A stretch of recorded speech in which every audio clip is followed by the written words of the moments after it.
দেন প্রথম যখন রমজান আসছে ওই দিনেরই কথা, তোমরা চাঁদ দেখে রোজা রাখো, চাঁদ দেখে ইফতার করো।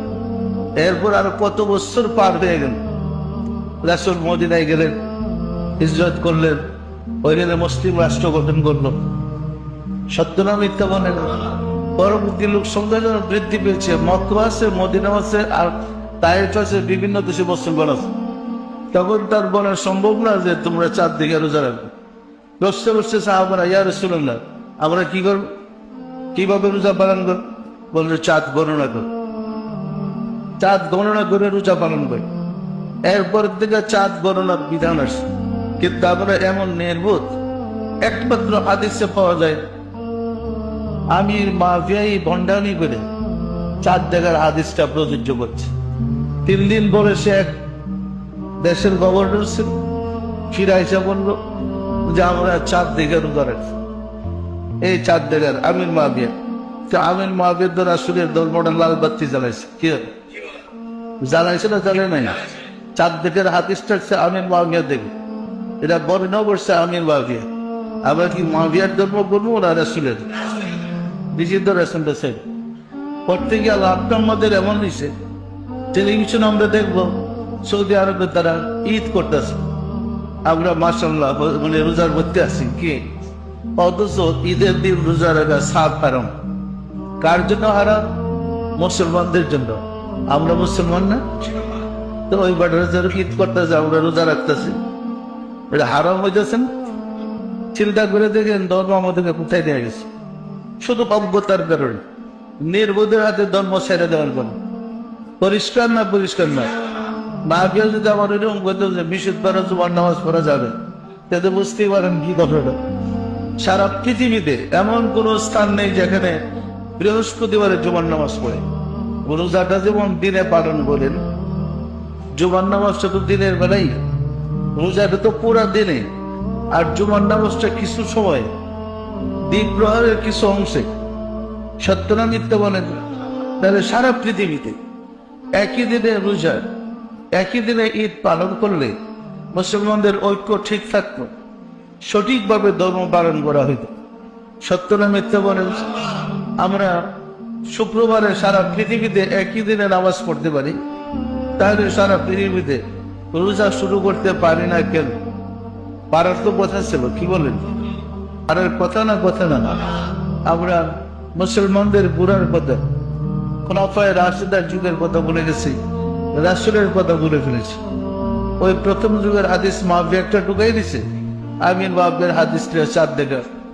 আমরাও প্রতি বছর, যেহেতু সরকার সিদ্ধান্ত নিচ্ছে না, চাঁদ দেখার উপরে নির্ভরশীল, আমরাও ফেতনা লাগাতে চাচ্ছি।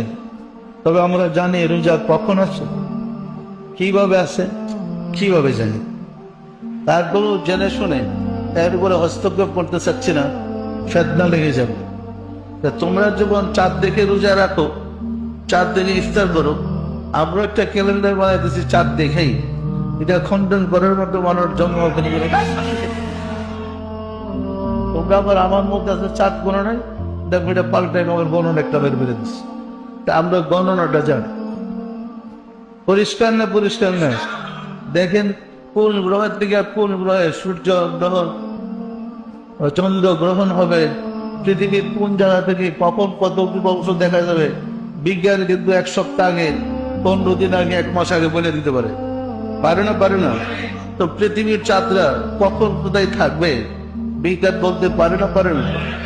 তো আমরা বিজ্ঞানের ফর্মুলাটা মানলেই তো হয়ে যায়।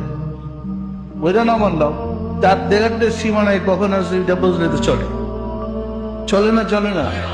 অথবা মুসলিম জাহানের যে ইসলামের প্রাণ কেন্দ্র কাবা, ওইখান থেকে তো ইসলামটা আসছে। আমরা যদি কাবার সাথে মিলে রোজা শুরু করি, কাবার সাথে মিলে ঈদ করি, কোরবানি করি, পারি না? পারি না? তাহলে তোমরা টেলিভিশনের দিকে একসাথে রোজা, একসাথে একসাথে করতে বলছি না। তারা সকাল 8টার সময় করে, আমি 8টার সময় করবো, এরকম না। তাদের যখন সময় হয় তখনই তারা জোহরের নামাজ পড়বে। আমাদের যখন জোহরের নামাজের সময়, আমরা জোহরের নামাজ পড়ব। দেখা যাবে আমাদের জোহরের সময় তাদের ফজরের সময়, এটা সময়ের ব্যবধান হবে, দিনের কোনো পার্থক্য হবে না। পরিষ্কার না পরিষ্কার না? ওই সারা বিশ্বে একই দিনে ঈদ এবং রোজা পালন করা সম্ভব।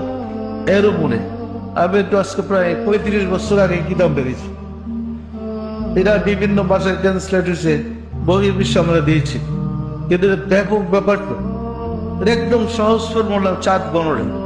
আপনার যেমন অগাস্ট মাস কত দিনে, আগস্ট সেপ্টেম্বর, মানে ইংরেজিতে মাসগুলো নির্দিষ্ট থাকার কারণে তাদের অফিস করতে সুবিধা হয় না, ছুটি ছাটার সমস্যা হয় না। ওই রকম 14 মাস একটা ফিক্স গণনা, ওইটার উপর যদি আপনারা ঠিক করে নেন তাহলে আর কোনো সমস্যা হওয়ার কথা ছিল না। কারণ চন্দ্র প্রতি বছর বছরই বারে কমে এরকম তো না, সৃষ্টির আদিতে যেমন ছিল এখনো তেমনই আছে। তো আমি চাঁদ এবং সূর্যকে লক্ষ্য করে যদি গণনা করি তাহলে আমরা সঠিকভাবে ধর্ম পালন করা সম্ভব হবে। যেহেতু আমরা জানি না, না জানাটা সবচেয়ে বড় পাপ। কোরআনের বিধান আগেই বলে আকিম সালাত, নামাজ কায়ে করে না, ইকরা বিসমি রাব্বিকাল্লাযী খালাক, আগে জানো, জ্ঞান অর্জন করো, জান্না ইবাদত করো। কি নির্বোধের মতো না দেন না, ওষুধ খেয়ে পড়ে থাকো,